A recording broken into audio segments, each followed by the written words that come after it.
नमस्कार दोस्तों, मैं डॉक्टर रणवीर चौधरी नवजीवन हॉस्पिटल नागौर से। अभी 5-7 दिन पहले आपने खबर सुनी होगी कि जग्गी वासुदेव, जिसको सदगुरु कहते हैं, सदगुरु नाम से बुलाते हैं, वो अध्यात्म का बड़ा गुरु बनता है। वह आदमी, हालांकि मेरे हिसाब से वो एक ठग गुरु है। इस आदमी के ऊपर अपनी पत्नी का मर्डर का आरोप भी लगा हुआ है, उस पर केस भी चला हुआ है। और इस आदमी ने, कहते हैं कि अपने आश्रम के नाम पर खूब सारी ज़मीन हड़प ली है। ये आदमी हमेशा एलोपैथिक का दुष्प्रचार करता था। कहता था कि एलोपैथी जो है वो केमिकल है, जहर है, और आयुर्वेदिक या देसी दवाइयाँ हैं और अध्यात्म है, वही आपके शरीर का फ़ायदा कर सकते हैं। और अभी ये थोड़े दिन पहले इसके ब्रेन हेमरेज हुआ। अपनी सारी आध्यात्मिक शक्तियाँ और सारी देसी दवाइयों के चलते भी इसके ब्रेन हेमरेज हुआ और इसका ऑपरेशन हुआ और एलोपैथिक ने इसकी जान बचाई। दूसरा उदाहरण मैं देता हूँ, लाला रामदेव, जिसको आप लोग बाबा रामदेव बोलते हो।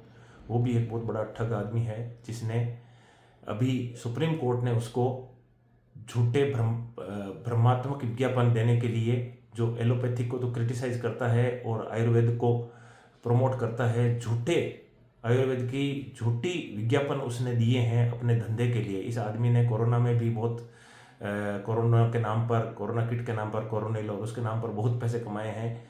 तो ये आदमी भी, इसको भी सुप्रीम कोर्ट से कई बार इसको फटकार मिल चुकी है।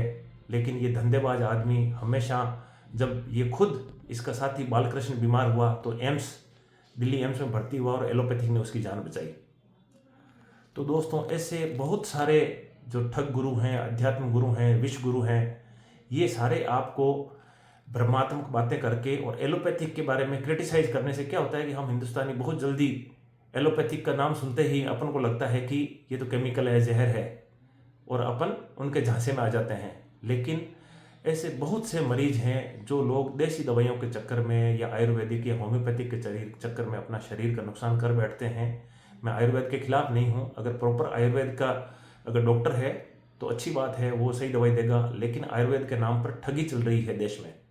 आयुर्वेद के नाम पर ये कुछ भी आपको कचरा दे देते हैं, और आयुर्वेद, आप ये सोचते हैं कि इसका साइड इफेक्ट तो है नहीं, तो फायदा नहीं करे तो नुकसान तो नहीं करेगी।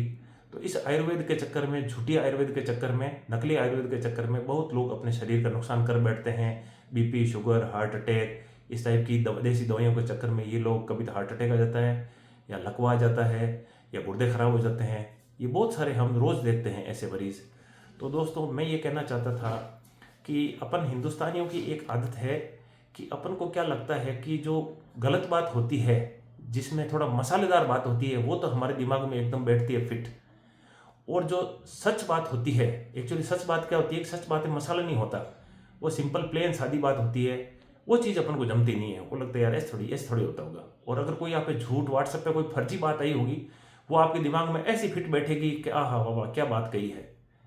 तो ऐसी बातों के चक्कर में, इन देसी के नाम पर जो शरीर के साथ ये खिलवाड़ करते हैं, दोस्तों मैं ये कहना चाह रहा हूँ कि इनके धोखे में मत आइए। एलोपैथिक दवाइयों के हालांकि हो सकता है कुछ साइड इफेक्ट होते हैं, लेकिन वो साइड इफेक्ट बहुत कम होते हैं, उनका इफेक्ट बहुत ही शानदार होता है। और जितने भी ये लोग जो एलोपैथिक को क्रिटिसाइज करते हैं, ये सब लोग कभी न कभी अपने क्राइसिस में एलोपैथिक दवाई यूज करते हैं, एलोपैथिक डॉक्टर से इलाज लेते हैं। ये जितने भी गुरु, जो ठग गुरु हैं, ये प्रचार करते हैं दूसरे अध्यात्म का और ढिकड़ा पूंछड़ा जो भी करते हैं, ये कभी ना कभी जिंदगी में, ये महाराज हो चाहे कोई भी हो, कई लोग तो क्या करते हैं, जाते ही सबसे पहले एलोपैथी की दवाइयाँ साइड में रखवा लेते हैं। उसके बाद में ये अपना कचरा जो भी है, जो उसके नाम पे जो ठग विद्या है जो चलती है। तो दूसरी चीज़ मैं ये कहना चाहता था दोस्तों कि जैसे मैंने कुछ वीडियो डाले, जैसे बूटा टी वाला, तो एक भ्रांति बहुत बड़ी फैलती है कि डॉक्टर लूटते हैं, डॉक्टर बहुत पैसा कमाते हैं। तो एक हमारे प्रशांत किशोर हैं जो अभी पॉलिटिक्स में ज्वाइन किया, उनका एक वीडियो आया था, तो मैं उस बारे में थोड़ी एक बात कहना चाहता था। उन्होंने बहुत सही बात कही थी कि एक डॉक्टर अपनी जवानी के 15-20 साल तपस्या में लगाता है इस चीज़ को सीखने में। उसकी पूरी जवानी ये चीज़ सीखने में निकल जाती है। वो जब कमाई करना शुरू करता है तो उसकी उम्र यूजुअली 35 साल से ऊपर हो जाती है। उसके पीक टाइम अपना पढ़ाई में वो निकाल चुका होता है। उसके बाद में अगर वो अपनी मेहनत का पैसा कमाता है तो क्या बुरा है। दूसरी चीज़ मैं ये कह रहा था कि लोग बाग क्या है कि डॉक्टरों का पैसा दिखता है। हालांकि हो सकता है कुछ डॉक्टर भी गलत हों, ऐसा नहीं है, कुछ डॉक्टर भी चीटिंग करते हैं, लेकिन अभी भी ज़्यादातर जो प्रोफेशन है उनमें से one of the most common profession है जिसमें अभी भी लोग, बहुत सारे लोग ईमानदारी से अपनी मेहनत से पैसा कमाते हैं, ना कि झूठे करप्शन से। हमारे हिंदुस्तानियों क्या है कि बाकी दूसरे डिपार्टमेंट में भले ही कितने ही करप्शन है, उनका वो पैसा उनको कोई नहीं दिखता, लेकिन एक डॉक्टर की फीस उनको बड़ी दुखती है। ये बहुत ही दुख की बात है कि डॉक्टर का लगता क्या है, जबकि डॉक्टर का एक पूरा जीवन लग जाता है अपनी चीज़ सीखने में।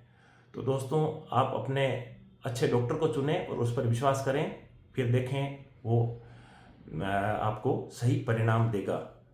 और अपने कई लोग जो होते हैं, ज़्यादातर लोग, जो मैं कहना चाहता था कि जो लोग डॉक्टरों को क्रिटिसाइज़ करते हैं वही लोग अपने बच्चों को डॉक्टर भी बनाना चाहते हैं। आप देखिए, अब से 10-15 साल पहले, अब तो काफ़ी भीड़ हो गई है, 10-15 साल पहले डॉक्टर बनना कोई आसान काम नहीं था।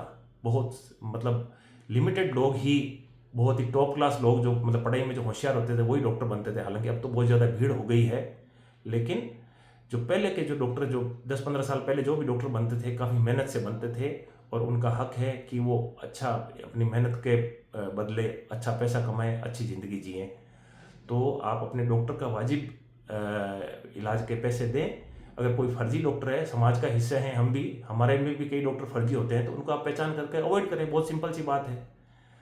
तो ये बात मैं होली पे आप लोगों को वीडियो बनाना चाह रहा था, कुछ समझ नहीं आया तो इस बारे में मैंने आपको जानकारी दी। और होली के ये भी कहना चाहता हूँ कि होली पर जहरीले रंगों से बचें। ये बहुत ही भयानक किस्म के लोग बाग रंग लेके चमड़ी पे लगाते हैं, बहुत नुकसान होता है। मेरे हिसाब से या तो गुलाल लगा लें या हल्का पानी, सिंपल पानी से खेल लें, बाकी दूसरे रंगों से परहेज करें, वरना आपकी चमड़ी कभी भी खराब हो सकती है, बहुत ही उसके घातक परिणाम हो सकते हैं। ये वीडियो अपने दोस्तों को भेजें और आप सभी को होली का राम राम।